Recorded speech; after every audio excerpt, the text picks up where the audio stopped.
మా డ్రైవర్‌కి సడెన్‌గా పక్షవాతం వచ్చింది. అది కూడా రావటం కూడా బ్రెయిన్ స్టెమ్‌లో పక్షవాతం వచ్చింది. తనకి 36 ఏళ్ళే. 36 ఏళ్ళకి పక్షవాతం రావటం అనేది చాలా బాధాకరమైన విషయం. అయితే ఎందుకొచ్చింది అనేది అనేక పరీక్షలు చేస్తే కొలెస్ట్రాల్ బాగానే ఉంది. తను స్మోక్ చేయడు. తను ఆల్కహాల్ తీసుకోడు. తను బాగా వెయిట్ ఎక్కువేమి ఉండడు. తను మామూలుగానే అంతా నార్మల్‌గానే ఉంటాడు. ఫుడ్ విషయంలో జాగ్రత్తగానే ఉంటాడు. మరి ఎందుకొచ్చింది అనేది పరిశోధన చేస్తే తెలిసిందేంటంటే అతనికి రక్తంలో హోమోసిస్టిన్ అనేది ఎక్కువగా ఉంది అనేది తెలుస్తోంది. సో రక్తంలో హోమోసిస్టిన్ అనేది ఎక్కువగా ఉన్నప్పుడు కొన్నిసార్లు స్ట్రోక్ వచ్చే అవకాశం ఉంటుంది. అంటే రక్తం గడ్డగట్టే అవకాశం ఎక్కువ ఉంటుంది. హోమోసిస్టిన్ అనేది ఒక మిథియోనిన్ మెటబాలిజంలో ఒక న్యాచురల్ మెటబొలైట్. సో ఇలాంటి మెటబొలైట్ రక్తంలో అధికంగా ఉండటం వల్ల సడన్గా బ్లడ్ క్లాట్ అయ్యే అవకాశం ఉంటుంది అనేది మనకి అనేక పరిశోధనలు తెలుస్తుంది.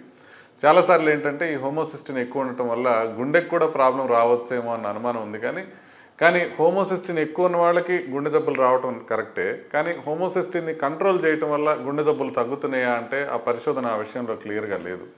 కాబట్టి అది రిస్క్ మార్కర్ అయి ఉండొచ్చు. హార్ట్కి సంబంధించినంత వరకు మేబీ రిస్క్ ఫ్యాక్టర్ కాదు అనే అభిప్రాయం కూడా శాస్త్రజ్ఞుల్లో వ్యక్తమవుతోంది.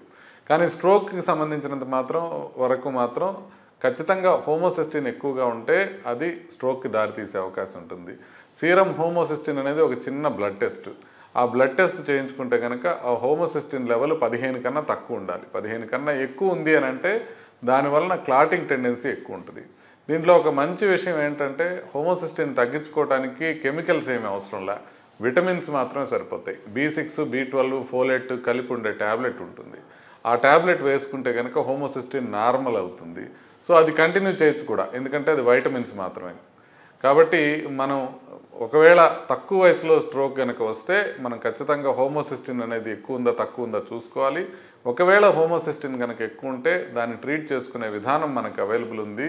కాబట్టి దాని విధంగా రిస్క్ తగ్గించుకునే అవకాశం ఉంటుంది. కాబట్టి మీరు గనక మీకు ఆ డౌట్ ఉంటే హోమోసిస్టిన్ ఎక్కువ ఉందని డౌట్ ఉంటే ఒక చిన్న పరీక్ష ఎక్కడైనా ల్యాబ్లో చేస్తారు. సీరం హోమోసిస్టిన్ అనే బ్లడ్ టెస్ట్ చేయించుకుంటే అది గనక 15 కన్నా తక్కువ ఉంటే హ్యాపీగా ఉండొచ్చు.